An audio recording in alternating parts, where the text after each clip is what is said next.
Asal-usul nama Muhammad. Jauh sebelum Nabi Muhammad dilahirkan, Allah telah menyiapkan bukan hanya takdir kenabiannya, tetapi bahkan namanya. Di tengah masyarakat Arab yang jarang menggunakan nama Muhammad, nama ini justru dipilih dengan penuh kesadaran, seolah menjadi isyarat dari langit. Ayah beliau, Abdullah, wafat sebelum kelahiran putranya. Maka ketika bayi itu lahir di Makkah, tanggung jawab penamaan berada di tangan sang kakek, Abdul Muttalib, pemimpin Quraisy yang sangat dihormati. Pada hari ke-7 kelahiran cucunya, Abdul Muttalib membawa bayi itu ke Ka'bah, tempat paling mulia di Makkah. Di sana ia bersyukur kepada Allah dan kemudian memberi nama cucunya Muhammad. Orang-orang Quraisy terkejut. Mereka bertanya, "Mengapa engkau tidak memberinya nama leluhurmu?" Abdul Muttalib menjawab dengan tenang, "Aku ingin ia dipuji di langit dan di bumi." Nama Muhammad berasal dari kata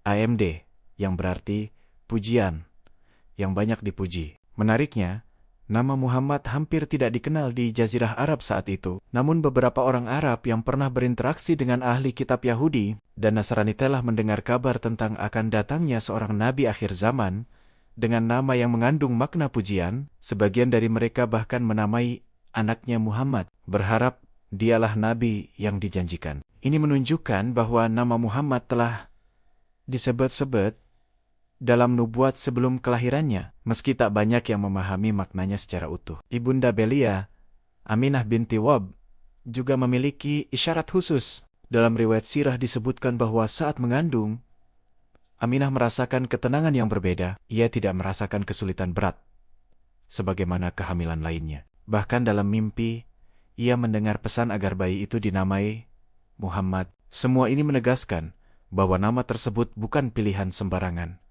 melainkan bagian dari rencana ilahi. Seiring waktu, makna nama Muhammad terbukti nyata. Beliau tumbuh sebagai pribadi yang jujur, hingga dijuluki alamin yang terpercaya. Ketika wahyu turun dan beliau diangkat menjadi rasul, namanya semakin harum, bukan hanya dipuji oleh manusia, tetapi juga oleh Allah sendiri. Dalam Al-Quran, nama Muhammad disebut secara langsung, sesuatu yang jarang terjadi pada nabi-nabi lain. Allah berfirman, "Muhammad itu bukanlah bapa dari seorang laki-laki di antara kamu, tetapi dia adalah Rasul Allah dan penutup para nabi." Qiyas Al-Ahzab 40 setiap hari. Nama Muhammad disebut jutaan kali oleh umat Islam di seluruh dunia dalam salawat, dalam azan, dalam doa, dan dalam salat. Tidak ada nama manusia yang disebut sebanyak nama beliau dalam konteks ibadah. Ini adalah penggenapan dari doa dan niat Abdul Muttalib.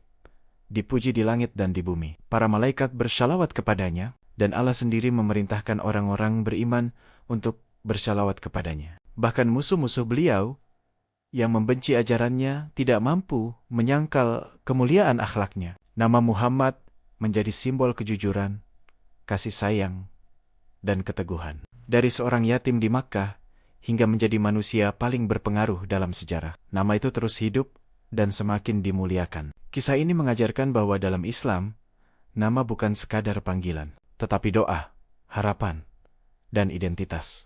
Nama Muhammad adalah bukti bahwa Allah menyiapkan kemuliaan sejak awal, bahkan sebelum seorang nabi membuka mata ke dunia. Dan hingga hari ini, setiap kali nama itu disebut, ia membawa cinta, pujian, dan salawat dari umat yang tak pernah berhenti mencintainya.